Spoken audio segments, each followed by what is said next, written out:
Chemical properties of ethanol. The combustion oxidation reaction with sodium metal, dehydrogenation reaction with ethanoic acid formation of water।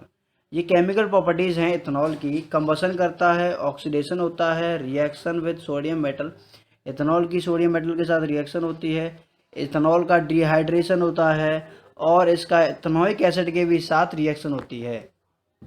Ethanol की ethanoic acid के साथ reaction करवाई जाती है जिसे हम बोलते हैं फॉर्मेशन ऑफ एस्टर। ठीक है। Uses of ethanol. Ethyl alcohol is used in the manufacture of paint, liquors, medicines, perfumes and soaps and synthetic rubber. Actually जो इथाइल अल्कोहल है पेंट बनाने के लिए और लिकर वगैरह बनाने के लिए, मेडिसिन और परफ्यूम हो गया और सोप हो गया और सिंथेटिक रबर हो गया, इन सब चीज़ को बनाने के लिए इथेनॉल का यूज़ होता है। ठीक है। सेकेंड है ethanol is used as a fuel in cars along with petrol. Actually ethanol को एज अ फ्यूल की तरह भी यूज़ किया जाता है with the petrol. It is also used as fuel in the spirit lamp. Actually ये spirit lamp में भी यूज़ होता है, स्पिरिट लैम्प में भी यूज़ होता है ये। Ethyl alcohol is used in alcoholic drink like whisky, wine, beer and other liquors. Actually ethyl alcohol को अल्कोहलिक ड्रिंक बनाने के लिए भी यूज़ होता है। ठीक है, किया जाता है। जैसे कि विस्की हो गया, वाइन हो गया, बियर हो गई और भी अलग अलग टाइप के लिकर्स होते हैं, उन्हें भी बनाने के लिए इथेनॉल का यूज़ होता है। अब ये समझ लो कि इनके जो अल्कोहलिक ड्रिंक्स होती हैं इनके अंदर इथेनॉल की क्वांटिटी कितनी से कितनी होती है। ठीक है। जैसे कि विस्की हो गई तो विस्की के अंदर जो है कि 35% होता है इथाइल अल्कोहल। ठीक है। वाइन के अंदर 10 to 20% होता है और बियर के अंदर होता है 6%। Okay. Harmful effects of drinking alcohol. Actually alcohol को ड्रिंक करने के बहुत से हार्मफुल इफ़ेक्ट हैं। ठीक है। Alcohol slows down the activity of the nervous system and brain due to which the judgment of person is impaired and his reaction become slow. Actually कोई भी इंसान जब इथेनॉल लेता है या इथेनॉल नहीं अल्कोहल लेता है तो वो क्या कर देती है, अल्कोहल उस व्यक्ति के नर्वस सिस्टम को स्लो डाउन कर देती है। ठीक है। ब्रेन को कंट्रोल कर लेती है। ब्रेन जो है कि बहुत देर से काम करता है। ठीक है।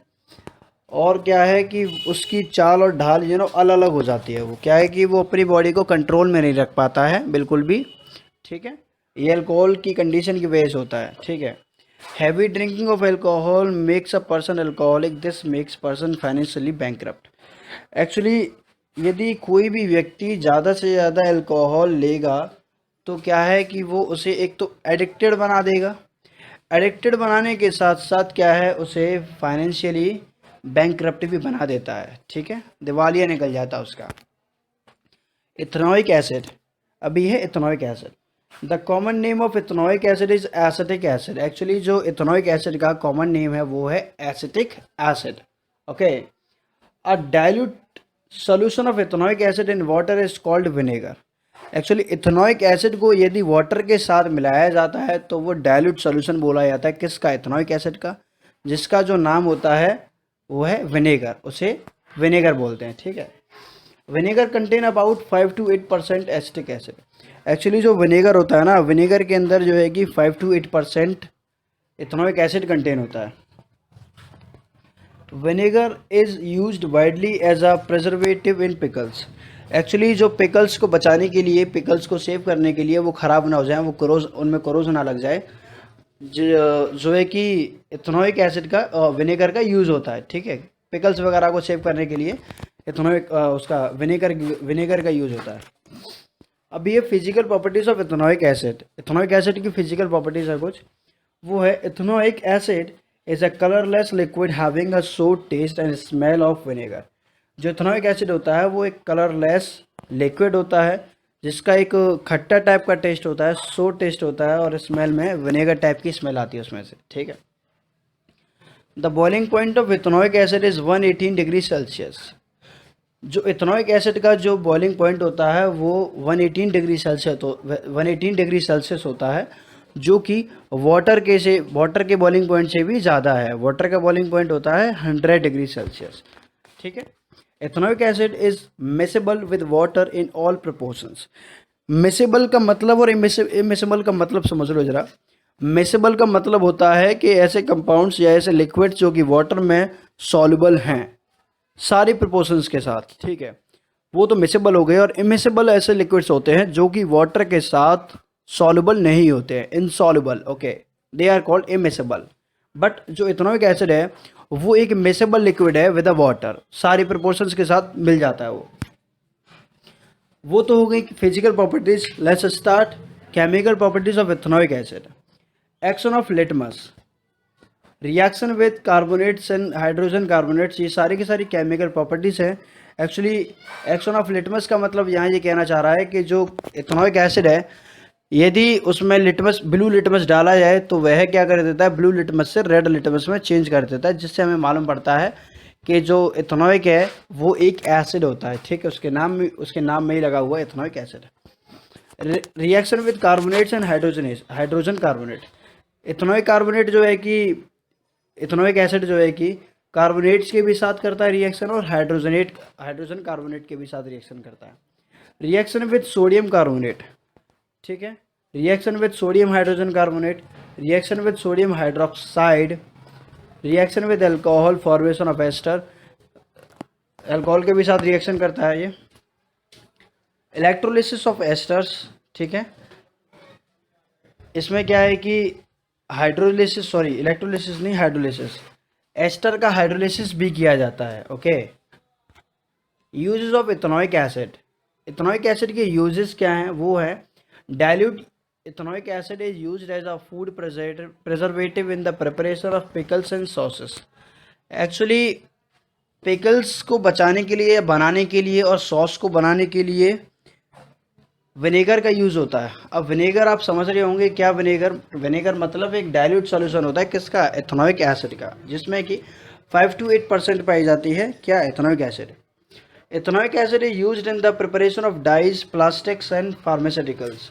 जो इथेनोइक एसिड होता है वो डाइज बनाने के लिए और प्लास्टिक बनाने के लिए और फार्मास्यूटिकल्स में भी यूज़ होता है, वो दवाई वगैरह में, ठीक है। Ethanoic acid is used to coagulate rubber from latex. Actually ethanoic acid का यूज़ होता है लेटेक्स में से जो रबर है ना उसे कोगुलेट करने के लिए, अलग करने के लिए, ठीक है। Ethanoic acid is used in the manufacture of acetone and asters used in perfumes. जो इथेनोइक एसिड है, इथेनोइक एसिड का जो है कि एसीटोन और एस्टर बनाने के लिए यूज़ होता है, जिनका यूज़ परफ्यूम्स बनाने में होता है। किसका यूज़ होता है परफ्यूम में, एसीटोन और एस्टर्स का, इन दोनों का यूज़ होता है परफ्यूम्स बनाने में, ठीक है। और एथेनोइक एसिड का यूज़ होता है इन दोनों को बनाने में, एसीटोन और एस्टर को बनाने में। अभी है सोप्स एंड डिटर्जेंट्स, ठीक है। सोप्स क्या होते हैं, a soap is the sodium salt or potassium salt of long chain carboxylic acid which has cleansing properties in water। जो सोप होते हैं वो सोडियम सॉल्ट या फिर पोटेशियम सॉल्ट होते हैं जो कि उनकी लॉन्ग चेन होती है, उनकी काफ़ी लॉन्ग चेन होती है कार्बोक्सिलिक एसिड के साथ, ठीक है। Which has cleansing property in water, जिसके पास जो है कि एक क्लींसिंग प्रॉपर्टी होती है वाटर के अंदर। जैसे ही वाटर के कांटेक्ट में आते हैं तो वो क्लींसिंग प्रॉपर्टी अपनी शो करते हैं। Sodium stearate and sodium palmitate. Manufacture of soaps, अब सोप्स एक्चुअली सोप्स के अंदर ये दो टाइप के एजेंट होते हैं, एक तो सोडियम एस्टरेट हो गया और एक सोडियम पाल्मेटेट हो गया, ठीक है, पाल्मेटाइट हो गया। मैन्युफैक्चर ऑफ सोप्स, अब सोप्स बनते कैसे हैं, soaps is made by heating animal fat or vegetable oil with concentrated sodium hydroxide solution, जिसे caustic soda बोला जाता है। एक्चुअली सोप बनता है यदि एनिमल फैट को या फिर वेजिटेबल ऑयल को कंसनट्रेटेड सोडियम हाइड्रोक्साइड सॉल्यूशन के साथ हीट किया जाता है, तब जाके सोप बनता है, okay. The process of making soaps by hydrolysis of fats and oil with alkali is called sopification। यह मिस्टेक होगी इधर, ठीक है। The process of making soaps को बनाने की प्रोसेस किससे? Hydrolysis of fats and oils, oil और हाइड्रोलिसिस का फैट्स से वो एल्कलीज के साथ उसे बोलते हैं saponification. Okay. Preparation of soap in the laboratory, आप लेबोरेटरी में सोप बना सकते हो। कैसे बना सकते हो? The main raw materials required for preparing soap in a school और स्कूल लेबोरेटरी, स्कूल लेबोरेटरी में बनाने के लिए 3 मटेरियल रिक्वायर्ड होंगे। वो कौन कौन से? वेजिटेबल ऑयल, सोडियम हाइड्रोक्साइड और सोडियम क्लोराइड। ठीक है। डिटर्जेंट, डिटर्जेंट क्या होते हैं? Detergents are also called soapless soaps because thus they act like a soap in having the cleansing property. They do not contain the usual soaps like sodium stearate etc. Actually जो detergent होते हैं ना वो भी soap ही बोले जाते हैं, but उनमें लेस सोप होता है, कम होता है सोप। क्यों? क्योंकि जब वो एक्ट करते हैं वो एज अ सोप की तरह ही एक्ट करते हैं। क्यों? सोप का मतलब है कि they have a cleansing property, उनके अंदर क्लिनसिंग प्रॉपर्टी होती है। ठीक है। But they do not contain the usual soaps like sodium stearate, but detergent जो है कि सोडियम सोप जैसे कि सोडियम स्टेरेट हो गया ये कंटेन नहीं करता है। A detergent is a sodium salt of a long chain benzene sulphonic acid. Actually जो डिटर्जेंट होता है ना वो सोडियम सॉल्ट ऑफ ये बेंजीन सल्फोनिक एसिड की एक लॉन्ग चेन होती है सोडियम सॉल्ट की, जो कि जिसके पास क्लिनसिंग प्रॉपर्टी होती है वाटर के अंदर। सोप अलग है और डिटर्जेंट अलग है, बट दोनों का काम है क्लींजिंग प्रॉपर्टी, दोनों का काम है साफ सफाई करना। ठीक है। एडवांटेजेस ऑफ डिटर्जेंट्स, डिटर्जेंट्स का एडवांटेजेस क्या हैं? Detergents can be used even with hard water whereas soaps are not suitable for use with hard water.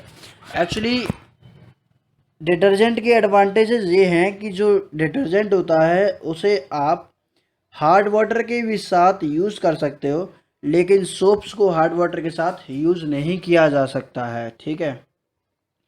Detergents have a stronger cleansing action than soap, detergents के पास जो है कि ज़्यादा cleansing property पाई जाती है in comparison to the soap. ठीक है। सोप के मुकाबले डिटर्जेंट ज़्यादा जल्दी से ज़्यादा साफ सफाई करता है। Detergents are more soluble in water than soaps, जो डिटर्जेंट्स होते हैं ना वो वाटर में ज़्यादा सॉल्युबल होते हैं in comparison to the soaps. An important disadvantages of detergents over soaps is that some of the detergents are not biodegradable. Actually जो सबसे बड़ा जो डिसएडवांटेज है डिटर्जेंट का वो ये है कि एक्चुअली कुछ ऐसे डिटर्जेंट होते हैं जो कि बायोडिग्रेडेबल नहीं होते